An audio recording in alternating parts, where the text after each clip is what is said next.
Yo, what's up, party people? I'm gonna do a little something off the cuff here. I'm out here on Telegraph, and we're gonna do this vlog raw. And really, that's how I'm trying to do all the vlogs. All these little vlogs I do. Excuse me.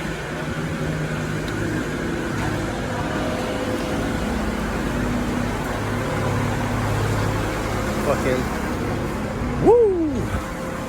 Wild shit. Okay. All right. As you can see, I'm live. I'm out here on the streets. Telegraph, outside. Okay. So, see behind me this stretch of shipping containers. So, what this vlog is about, back in 2022, I dropped a documentary here on my YouTube channel called Random Acts of Nonconformity, Save People's Park. People's Park has been a landmark, a cultural landmark, historical landmark, a place of resource, a place of community, a place of gathering, with so much amazing history associated with it. So, and it's always been a place of controversy, a place of political controversy, going back to its inceptions in the late 60s. And it's always been a fight. There have been many fights for the park to keep it going. I don't want to get too much into the history. I will a little bit, but mainly, the main reason why I don't want to get too much into the history is because I did do that documentary in 2022, which goes over a lot of, the history behind this place, how it came to be, and what it's meant throughout the decades. So,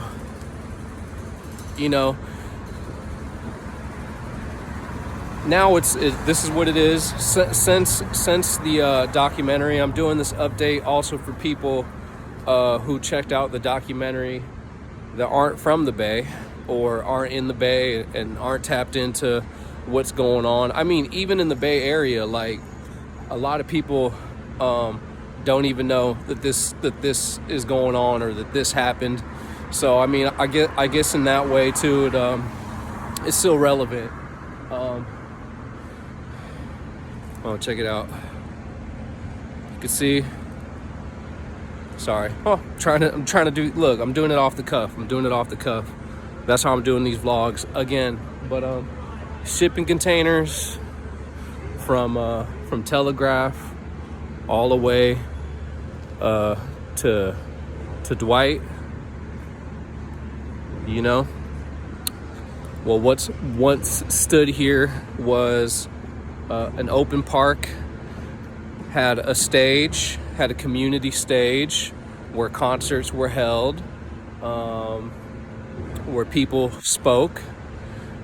You had a basketball court where people played games, and I'm one voice. I'm one voice speaking about this. There's a lot of perspectives and stories connected to this place from different communities, different sides to the story, from different genres, a lot of different people connected to this, a lot of different movements connected to what People's Park would have been.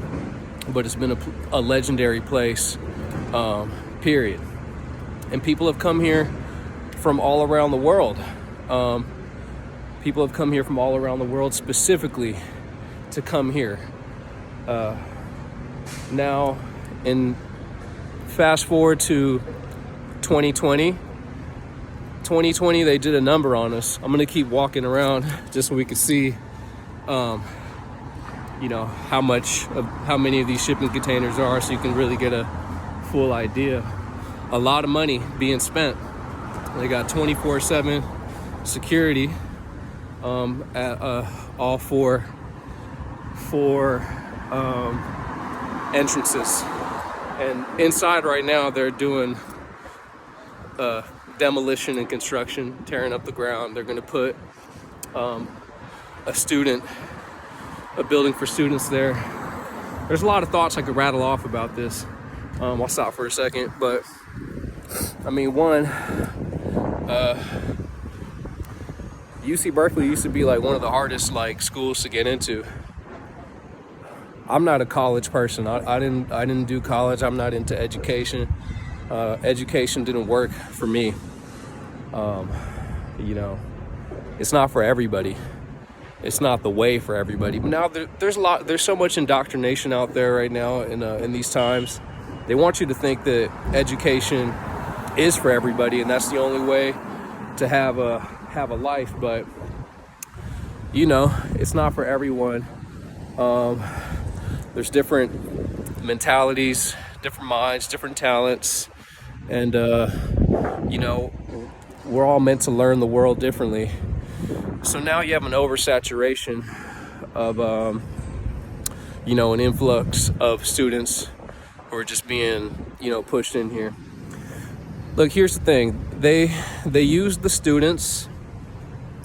They use the issue of housing crisis. The students are pawns. They make a lot of money off of them. They're poor. And then the homeless, they're pawns also. They make a lot of money off the homeless people. That's one thing I learned when I was doing this documentary. Because in recent years, they tried to make People's Park a homeless issue. Now, mind you, in 2020, the UC Berkeley told all the homeless people to come over here. And then it was very strategic to go along with their plan. Then in time, you know, make a big stink about it. Like, oh, we got all these homeless people here. This ain't cool. We got to shut down this park. And they would have you believe that that's the only purpose that this park, you know, served. But there's homeless people. Homelessness is an issue in general in the Bay Area, and in the country, and in California. But that's how they try to flip the script, make a new narrative out of shit. Came out, moved all the homeless people, kicked them out, put a couple in like some temporary little housing. There's actually a lot of homeless people in another park now. So, let me see. They're over here working. There used to be a lot of redwood trees here. They had a community garden. They had a restroom, public restroom, and a huge grass field. I came a couple times throughout the years. I probably came and like caught a nap, napped in the grass. Picture your boy taking a nap in the grass in public. Hella funny. I wouldn't do it now, but you know, at one time I did. So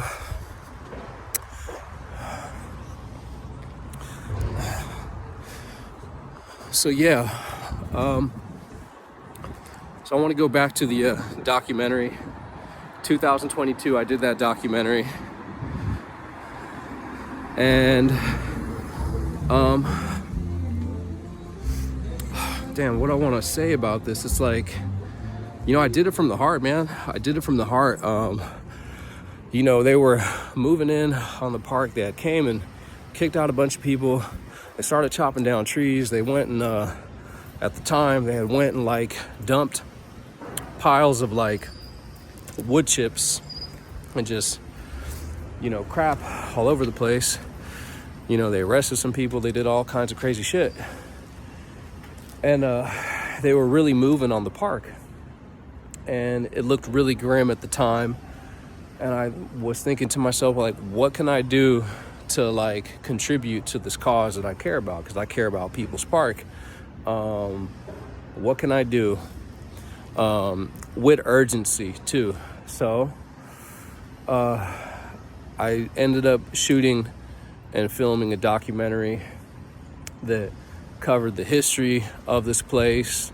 I interviewed different people attached to this place from different perspectives, different groups of people. I tapped in with some who are old enough to know what it was like when this park started, you know what I mean, and other people who are just in the community, and so I got a lot of different perspectives on this.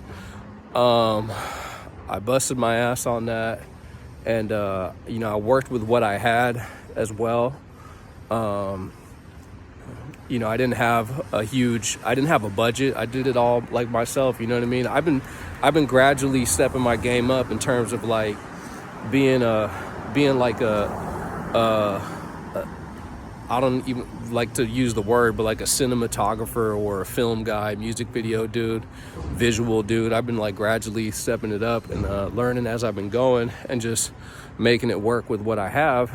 And always trying to be creative and resourceful, where for some of the parts in the video, like there's a couple parts in the documentary where it's like, all right, like the wind, it's like it's kind of messing with the audio or whatever, but overall it's really solid. And for what I make up, what I lack in resource, I make up with creativity. And you get a lot of really cool animations in there. I went hard on it, super fresh. And my intention with it was at the time to do something dope for the park, use my creativity, use my platform as a local Bay Area hip hop artist, and raise awareness on the park and on the cause of what's going on, And, and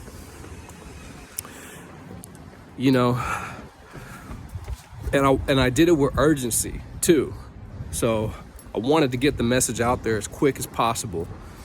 So in all, I spent about I got it done in like a month. It's crazy. Spent a month working on that documentary. It's like under an hour. So, and then I did the due diligence of just letting the community know, trying to let people know, trying to tell people what it is. And I'll be honest, I was pretty disappointed.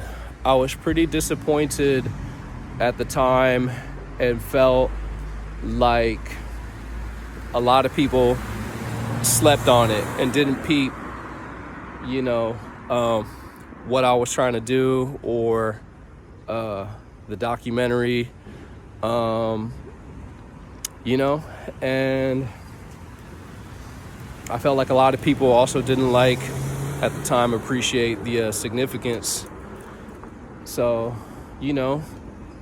and then the park kind of continued to get hit.